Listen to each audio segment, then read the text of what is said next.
welcome to Speakeasy. I'm Hayley. And I'm Jenny. And we're going to talk about a topic of conversation that came up in a producers group chat recently. Yeah. And I got a little bit riled. Ooh. So I've heard this question of around panel discussions a lot in the last couple of years. And the statement is panels are over. Mm-hmm. That we shouldn't be including panels in conferences anymore, that they don't have a place, they're boring, they're a tired format, and they don't bring any value. What do you think? Controversial indeed. I don't think they're over. I do think it's a lot of work. So sometimes as a producer, if it's a lot of panels, I am like, why have I done this to myself? But I think it all falls into, you need, one, a really good moderator that will make or break your panel. But it's true that nowadays, or depending what topics you're doing, it is hard to find where the discussion points actually lie and get people who, one, want to be a bit controversial on stage or like really get into it. Especially, for example, me working in like sustainability events, it is so boring sometimes because it's so easy, it can fall into everyone just agrees. Yep. We need to do better in sustainability. Agree.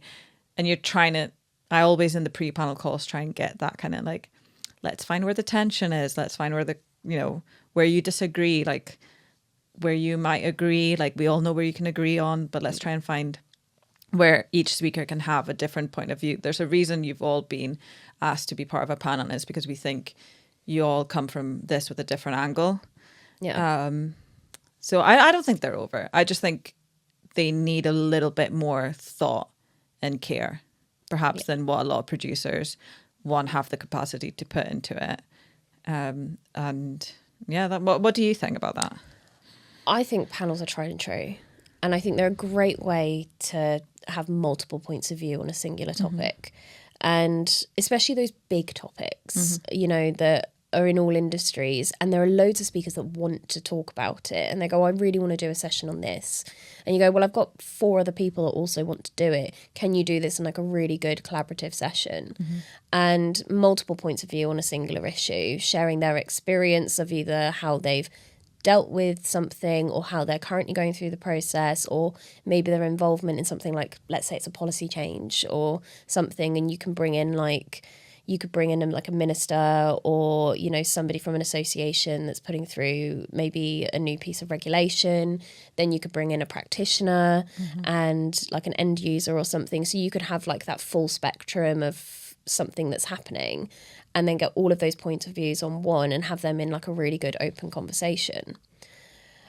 There's another aspect of it, which to me, the reason that I like panels is they're a great way to absorb all of that information. And a lot of the reason I see why people go panels are over is because there's a lot more introduction of like really new formats, and like maybe it's like innovation in the way that you're delivering content, or getting more collaborative formats in your program, which are good. I'm not saying that they're not. But my background in producing comes a lot from doing CPD programs for like sectors like education, health and social care. And the idea that we want to remove the opportunity for them to sit and absorb and learn, any of these updates and just stick them in group exercises and like crazy formats and things, it wouldn't bowl over with those audiences. Like, I just think about like teachers, for example, and they need to know Ofsted updates, and so that they can pass the next inspection, or make sure that they're abiding by the regulation. And if you're removing the opportunity to listen to Ofsted talk about it, they're like an association saying from their perspective what that means in terms of change, somebody that's actually done it and how they've practically done it, or somebody that's saying these are the concerns that I'm having. Instead, you're just getting everybody kind of in discussions, but not really learning, just discussing what their issue is. You're not going to get those takeaways. Mm-hmm. So I don't think panels are over. I think that it depends on the program, it depends on the sector, it depends on the intention of that topic and how you want to deliver it. Yeah, I think I will agree that probably when we first started, the typical thing of events was a full day of 50-minute panel back to back, back to back. And I still see it, and it's still a format that is out there. I remember the first time I really tried to switch it up, I was thinking more about how TV works. And I thought panel discussions, I watched loads of panel discussions on TV and I enjoyed them, but it's true that they are maybe 10 minutes sometimes. Yeah. And you get a lot out of those 10 minutes, but I think people who are on TV also is very fast paced. So I remember thinking, I want to revamp it and have panel discussions, but I want my whole event to essentially run as if it was a TV program. Yeah. So the longest a panel discussion was 25 minutes. And I remember at the start, a lot of my speakers were like, 25 minutes is not enough. And they were complaining a lot about it. But when I was telling them, like, look, if you were to go on TV and, you know, give your input on what your idea is, you're not going to have that long on TV, right? So just get to the point. And essentially, I think it does also avoid that whole thing of 5 minutes that they all each get at the start to explain who they are and where they come from and their background. Let's be honest, no one really wants to listen to 5 minutes of anyone else's background. It's why we've got bios. Next then, if that person has been interested by what you've said, they will do their own research into who you are. You can explain quite quickly what your background is in 2 sentences and then move on to the discussion. Or even I would say, you'll get asked a question, and when you answer, incorporate it into your answer and why you think that. And that will already give the perspective. And I think that really actually made the event, everyone after it, all the audience was like, that was really engaging. And that, you know, I got so much more information out of it. And even the speakers were like, actually, that was better than when it's 50 minutes. Because even when you're on stage and on a 50-minute long discussion, I mean, I know myself, I will switch off during someone's answer. If they are going on and on, I will switch off. Yeah. And as a speaker, it's probably terrifying to switch off if you're up on stage. So I don't think they're over. I just think they're a lot of work. And sometimes producers, we don't have the time because you need the pre-panel discussions. Really, the moderator makes or breaks a panel discussion as well. Yeah. Because if you've got a bit of, you know, not great speakers, then the moderator can kind of try and change the pace of the discussion. So I do think it is a lot of work, but when done well, I really enjoy a panel. Well, so this is it. And I think that this is where some people maybe feel like panels are done because they've seen panels that aren't delivering as well. And it comes to prep. It does. Like you said, that panel prep call and getting everybody together. It's why we're always insistent that they're all on the same call. I hate doing separate panel discussion, like, because that opportunity to get all of your speakers together to listen to, okay, well, what do you want to talk about on this, on this discussion? And then they start bouncing off each other with the ideas of like the conversation points. But it's also like with that conversation, it kind of needs to be, it's kind of 3 points, isn't it? Discuss the problem, what's a potential solution, and kind of like the key takeaways and evaluation of that discussion as well. And you need something for people to kind of leave with. I think I also always recommend if speakers, because you do get that, they can't make those pre-panel calls, all of them or whatever. I do insist that they all at least meet like minimum 30 minutes before their panel. Yeah. If not 45 to an hour. So they all actually interact beforehand before going on stage, because there's nothing more. And you can sense how uncomfortable it is. Especially, I've had it where speakers arrive super late. They go up on stage. They've not interacted ever with these people and they're having a discussion. And you can just sense that there's not really a cohesion, or there's not really, I don't know, the flow isn't happening. So how are you going to speak with somebody and how are you going to go back and forth with them? And just as well, it's not saying to like script a panel the whole way, but an idea of what that conversation is going to look like, because it doesn't just happen on stage. And I think that's also a misconception that some people have with panels, is that we're just going to stick them on stage and ask them questions, or we've sent a brief and these are the questions, that's it. And I know that does happen, but if you want a great panel, they're going to have an idea about how that entire conversation is going to play and what expertise each individual person is going to share. Not verbatim of what they're going to say, but just an idea of what experience they're bringing. Exactly. I think also just on another note of like, I know a lot of people think, well, right, let's have more presentations and all of that. And I think I've told you before, like, with solo speakers, that's a tricky one. Yeah. Because to be honest, like the organization might be doing something really interesting and there's a reason why you've asked this person to speak.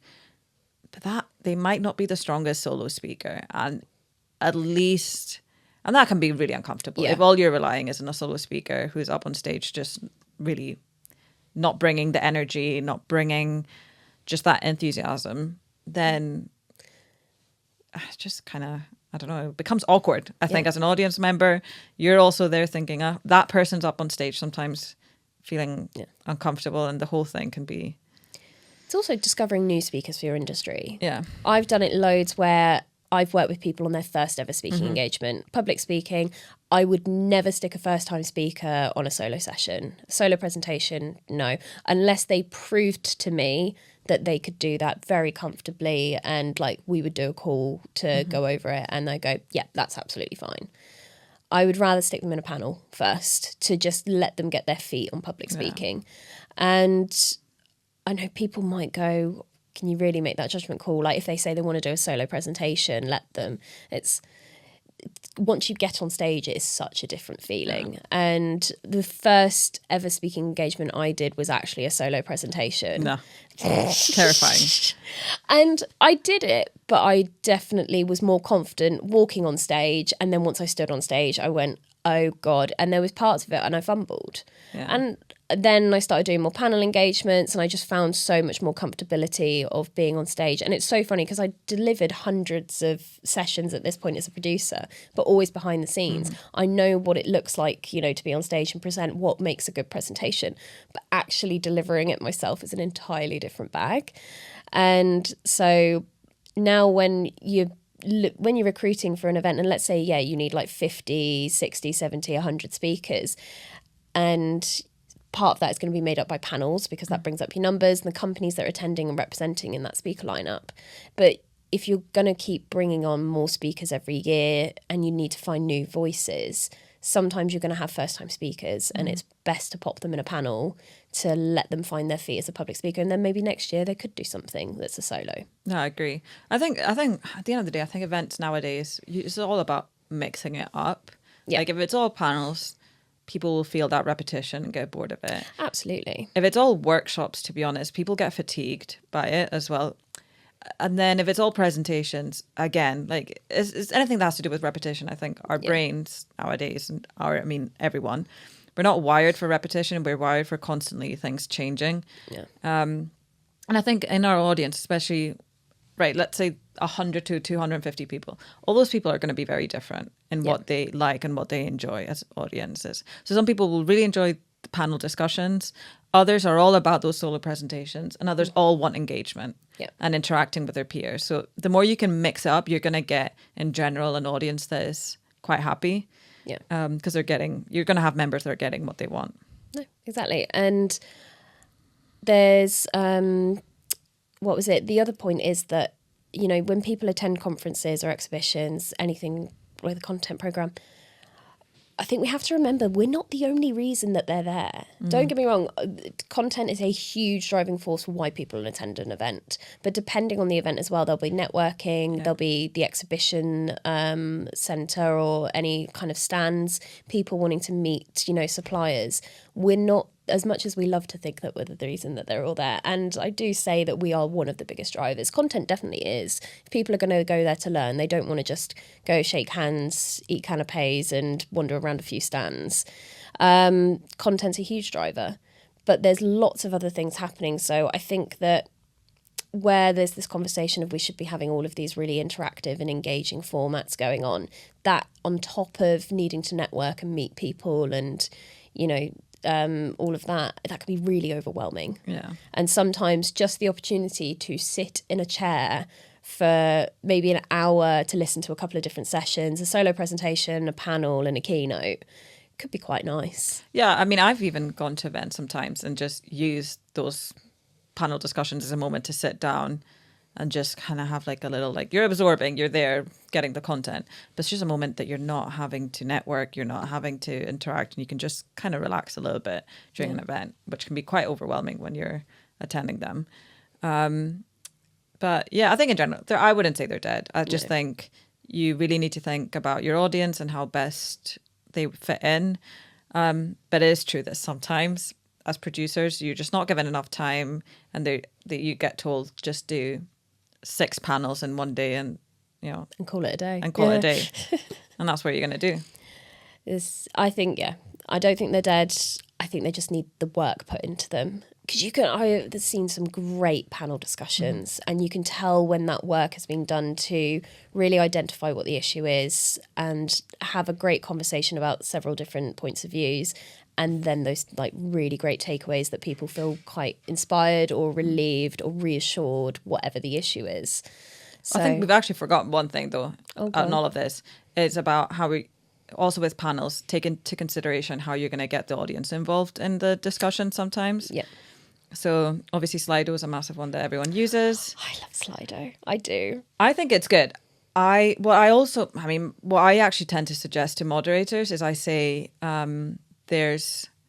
would almost break up the discussion. So say the panel's 45 minutes.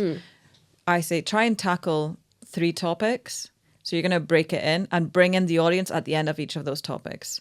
So say in challenges, talk about it for 10 minutes, bring in the audience after 10 minutes for questions on that. Yeah.